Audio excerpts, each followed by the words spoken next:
1753 സ്ഥാപിതമായത് മുതൽ Egyptian പുരാവസ്തുക്കൾ British museum ശേഖരത്തിന്റെ ഭാഗമാണ്.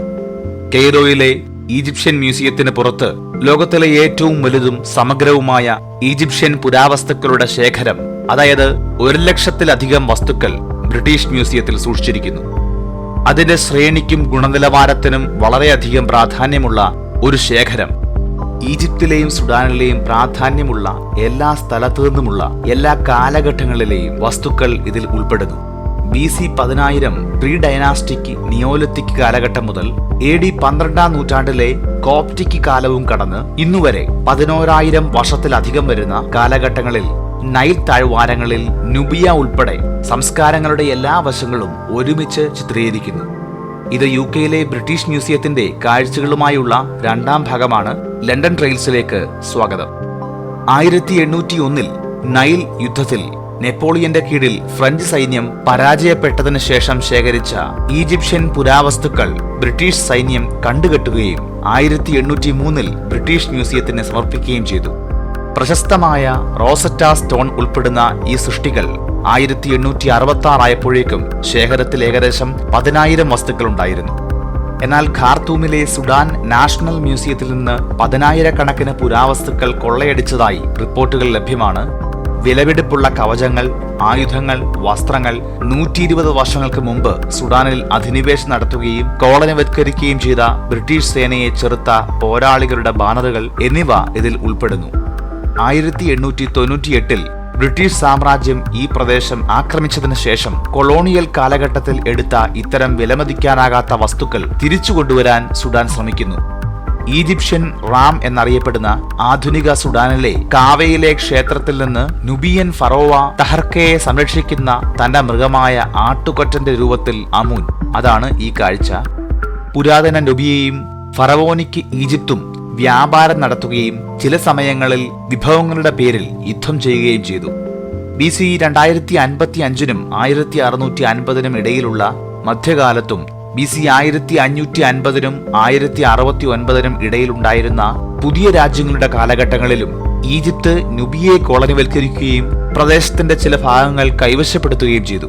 പിന്നീട് BC 8-ാം നൂറ്റാണ്ടിൽ കുഷ് എന്ന സുഡാനീസ് രാജ്യം ഈജിപ്ത് കീഴടക്കുകയും 1 നൂറ്റാണ്ടിലേറെക്കാലം ഭരിക്കുകയും ചെയ്തു. നീണ്ട കാലങ്ങൾ മനുഷ്യന്റെ സ്വപ്നങ്ങളുടെ സാക്ഷാത്കാരമായി പണിയുകയും അത്യാഗ്രഹങ്ങളുടെ പേരിൽ പിടിച്ചെടുക്കുകയും നശിപ്പിക്കുകയും ചെയ്യുന്ന ചേരികൾ പരിഷ്കാരികളായി പല രൂപങ്ങളിൽ ഇന്നും അനസ്യൂതം തുടരുന്നു. ഇവിടെ എല്ലാ കാഴ്ചകളും വിശദീകരിക്കുന്നില്ല, അവയിൽ പ്രാധാന്യമുള്ളത് ചിലത് മാത്രം. പുരാതന ഈജിപ്തിൽ നിന്നുമുള്ള കനോപ്പിക് ജാറുകൾ ബോഡിയുടെ മമ്മിഫിക്കേഷന് മുമ്പ് നീക്കം ചെയ്ത അവയവങ്ങൾ സൂക്ഷിക്കാൻ ഉപയോഗിച്ചിരുന്ന ജാറുകളാണ് ഈ കാണുന്നത്. മനുഷ്യരും മൃഗങ്ങളുമായ ദേവതകൾ ഇതിന് അലങ്കാരങ്ങളായിരുന്നു. BC 1991-നും 1802-നും ഇടയിലുണ്ടായിരുന്ന പുരാതന ഈജിപ്തിലെ 12-ാം രാജവംശകാലത്ത് ഉണ്ടാക്കിയതായി കരുതപ്പെടുന്ന ഇൻഡെഫിന്റെ ചുണ്ണാമ്പ് കല്ലിൽ ഇരിക്കുന്ന ഒരു പ്രതിമ. ബ്ലോക്ക് സീറ്റിന്റെ ഓരോ വശത്തും ഹൈറോഗ്ലിഫിക് ടെക്സ്റ്റിന്റെ 3 നിരകൾ. അതോടൊപ്പം കാണുന്ന ഇൻഡെഫിന്റെ ചതുരാകൃതിയിലുള്ള ചുണ്ണാമ്പ് കല്ല് 3 രജിസ്റ്ററുകളായി തിരിച്ചിരിക്കുന്നു. ഈജിപ്തിൽ അബിഡോസിലെ ദേവന്റെ ആരാധനാലയത്തിൽ നിന്ന് കണ്ടെടുത്തവയാണ് ഇവ. പുരാതന വടക്ക് കിഴക്കൻ ആഫ്രിക്കയിലെ സിവിലൈസേഷൻ വേട്ടയാടിയും ശേഖരിച്ചും ജീവിച്ചിരുന്ന നൈൽ താഴ്വാരങ്ങളിലെ ജീവിതങ്ങൾ. ചരിത്രത്തിനിടയിൽ പുരാതന ഈജിപ്തിനെ ഹൈക്സോസ്, നുബിയക്കാർ, അസിറിയക്കാർ, പേർഷ്യക്കാർ, അലക്സാണ്ടറുടെ കീഴിൽ മാസിഡോണിയക്കാർ എന്നിവരുൾപ്പെടെ നിരവധി വൈദേശിക ശക്തികൾ ആക്രമിക്കുകയോ കീഴടക്കുകയോ ചെയ്തു. അലക്സാണ്ടറുടെ മരണശേഷം രൂപീകൃതമായ ഗ്രീക്ക് ടോളമി സാമ്രാജ്യം BC 30 വരെ ഭരിച്ചു.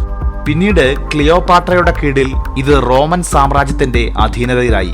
AD 642-ൽ റാഷിദിൻ കാലിഫേറ്റ് ഈജിപ്ത് കീഴടക്കുന്നതുവരെ ഈജിപ്ത് റോമൻ നിയന്ത്രണത്തിലായിരുന്നു. പുരാതന ഈജിപ്തുകാർ BC 2700 മുതൽ BC 1700 വരെ പിരമിഡുകൾ നിർമ്മിച്ചു.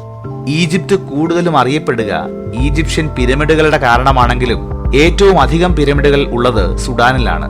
എന്നാൽ അത് ആഫ്രിക്കൻ പിരമിഡുകൾ എന്ന ഗണത്തിൽപ്പെടുന്ന ഈജിപ്ഷ്യൻ പിരമിഡിൽ നിന്നും വ്യത്യസ്തമായ രൂപത്തോടു കൂടി നുബിയൻ പിരമിഡുകൾ എന്നറിയപ്പെടുന്നു. എല്ലാ ഈജിപ്ഷ്യൻ പിരമിഡുകളും നൈൽ നദിയുടെ പടിഞ്ഞാറൻ തീരത്താണ് നിർമ്മിച്ചത്. ഇത് സൂര്യൻ അസ്തമിക്കുന്ന സ്ഥലമെന്ന നിലയിൽ ഈജിപ്ഷ്യൻ പുരാണങ്ങളിൽ മരിച്ചവരുടെ മേഖലയുമായി ബന്ധപ്പെട്ടിരിക്കുന്നു. ഇത് 18-ാം രാജവംശത്തിൽ നിന്നുള്ള ഒരു പുരാതന ഈജിപ്ഷ്യൻ ശവകുടീരമായിരുന്ന നെബാമുൻ ശവകുടീര ചാപ്പലിൽ നിന്നുള്ള പെയിന്റിംഗ്സ് ആണ്. നെബാമുന്റെയും കുടുംബത്തിന്റെയും ജോലിയും വിനോദവും കളിയും ശവകുടീര ചാപ്പലിൽ ആചരിക്കുന്ന ശവസംസ്കാര ആരാധനയുടെ വ്യവസ്ഥയും നെബാമുന്റെ ഒരു ഉന്നത ഉദ്യോഗസ്ഥനെന്ന നിലയിലുള്ള ജീവിത രീതിയും എന്നിവയെ കാണിക്കുന്ന ആദർശവൽക്കരിച്ച കാഴ്ചകൾ ചിത്രീകരിക്കുന്ന ശവകുടീരത്തിന്റെ പ്ലാസ്റ്റർ ചെയ്ത ഭിത്തികളിൽ നിറഞ്ഞ സജീവമായ ഫ്രെസ്കോ പെയിന്റിംഗ്സ്. ബ്രിട്ടീഷ് മ്യൂസിയത്തിൽ ഇപ്പോൾ പ്രദർശിപ്പിച്ചിരിക്കുന്ന പ്രശസ്തമായ നിരവധി അലങ്കരിച്ച ശവകുടീരങ്ങളുടെ ഉറവിടമായിരുന്നു ഇവിടം. പേരിടാത്ത ഒരു സ്ത്രീയുടെ ചായം പൂശിയ മമ്മിയാണിത്, നിറയെ വരയോടുകൂടിയത്. 21-ാം രാജവംശത്തിന്റെ അവസാനം ഏകദേശം 980-945 കാലഘട്ടത്തിൽ ബാബ് എൽ ഗാസസിൽ നിന്ന് കണ്ടെടുത്ത പേരില്ലാത്ത ഒരു മനുഷ്യന്റെ പെയിന്റ് ചെയ്ത തടികൊണ്ടുള്ള അകത്തെ ശവപ്പെട്ടി. അകത്തും പുറത്തും മുഴുവൻ ഉപരിതലവും പ്ലാസ്റ്റർ ഇട്ട് മതപരമായ ചിത്രങ്ങളും ഗ്രന്ഥങ്ങളും കൊണ്ട് മൂടിയിരിക്കുന്നു. ഇതാണെങ്കിൽ ചായം പൂശിയ തടികൊണ്ടുള്ള ശവപ്പെട്ടിയും ഒരു അജ്ഞാത സ്ത്രീയുടെ മമ്മിയും. നട്ടുദേവത മാറിടത്തിൽ ചിറകുകൾ വിടർത്തുന്നു. ലിഡിന്റെ താഴെ അറകൾ സംരക്ഷിക്കാൻ വേറെയും ദേവതകൾ. ആ ശവപ്പെട്ടിക്കകത്ത് പൊതിഞ്ഞ ഒരു സ്ത്രീയുടെ മമ്മി ഉണ്ടായിരുന്നു. 900 BC കാലഘട്ടത്തിൽ ത്രേന്ത് മിതൻഗേതു എന്ന സ്ത്രീയുടെ മമ്മി അടങ്ങുന്ന പെയിന്റ് ചെയ്ത ഒരു കാർട്ടനേജ് കേസ്. റോമൻ കാലഘട്ടത്തിലെ ആർട്ടിമിഡോറസ് എന്നു പേരുള്ള 21 വയസ്സുള്ള ഒരു ഗ്രീക്ക് യുവാവിന്റെ മമ്മി. സ്വർണ്ണ ഇലകളിൽ പുരാണ അലങ്കാരവും ലൈംവുഡ് പോർട്രേറ്റ് പാനൽ മുഖവും നെഞ്ചിൽ ആലേഖനം ചെയ്തിരിക്കുന്നു. ഇത് BC 30 ശേഷം തീബ്സിൽ നിന്ന് കണ്ടെടുത്ത റോമൻ കാലഘട്ടത്തിലെ ഒരു കാളയുടെ മമ്മിയാണ്. ഇങ്ങനെ ഏകദേശം 140 മമ്മികളുടെയും ശവപ്പെട്ടികളുടെയും ശേഖരമുണ്ട് ഇവിടെ. കൂടാതെ 3400 BCയിലെ സാധാരണ ഈജിപ്ഷ്യൻ മണൽ ശവക്കുഴിയിൽ ഒരു മനുഷ്യന്റെ സ്വാഭാവികമായി സംരക്ഷിക്കപ്പെട്ട ശവകുടീരവുമുണ്ട്.